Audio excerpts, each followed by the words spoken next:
I've thought a lot about what I'm trying to say, and I think that this photo does um, capture what I'd like to what I'd like to say.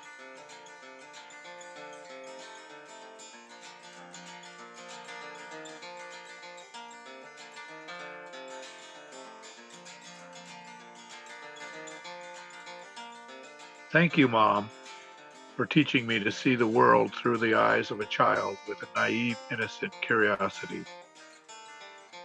To always ask the essential question that will unlock the insight, the key to the true understanding of the issue. You visited me once at college, came right up to the classroom. As you were leaving, you said, "Ask good questions." To this day, I find myself seeking the right question, that question that will frame the issue to unlock the value of true insight. You also taught me to find the value in the arts, both modern and classical, to enjoy listening to music from Handel to the Beatles, from the blues to American folk music, and even the guitar picking of the Carter Scratch. Thank you, Mom.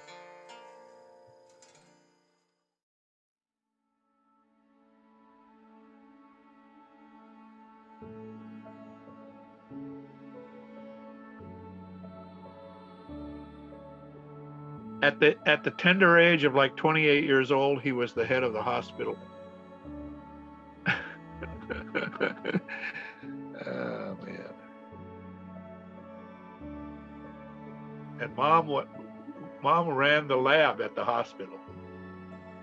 She was a trained lab technician, so she would did the lab work.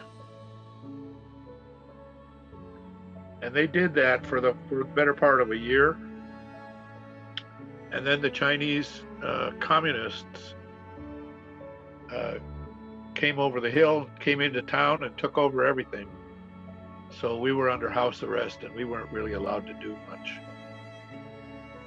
So the picture that was taken of me and Mom standing on the rice paddy, on the little dikes that form the perimeter of the rice paddy, that's kind of a little path that people walk on so they don't get with their feet wet.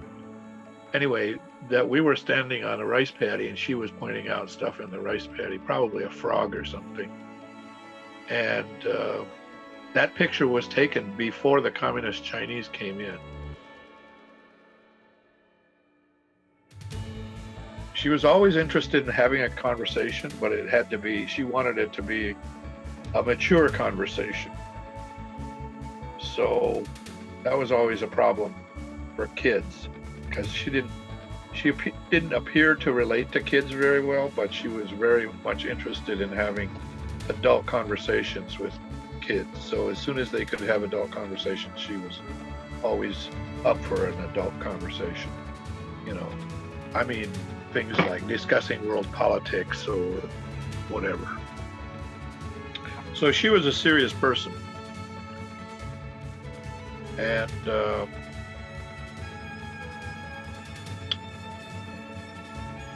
she sacrificed a lot for me, because she was pre-med at Wayne State University in Detroit when I was born. And because of me, when I was born, they wouldn't let her, or she couldn't matriculate into pre-med, into a medical school. She couldn't get into medical school, so she had to change it because of me. So that was a big sacrifice on her part. And that's one of the reasons why she kept searching for a good degree. So when she when she was pre-med, so she was able to become a lab technician, a lab tech, so she could do all the tests that were needed for in the hospital. So when we went to China, she was the lab tech for the hospital. When we went to Cebu, to the Philippines, she was the lab tech for the hospital at first. And then when we came back to the States and we were living in Hartford, Connecticut, she went to the Hartford Conservatory of Music and worked on a master's degree in music. And then when she moved to Pine Rest and Grand Rapids, she went to Western University and got a master's in counseling of some kind. So she was always seeking the way to help people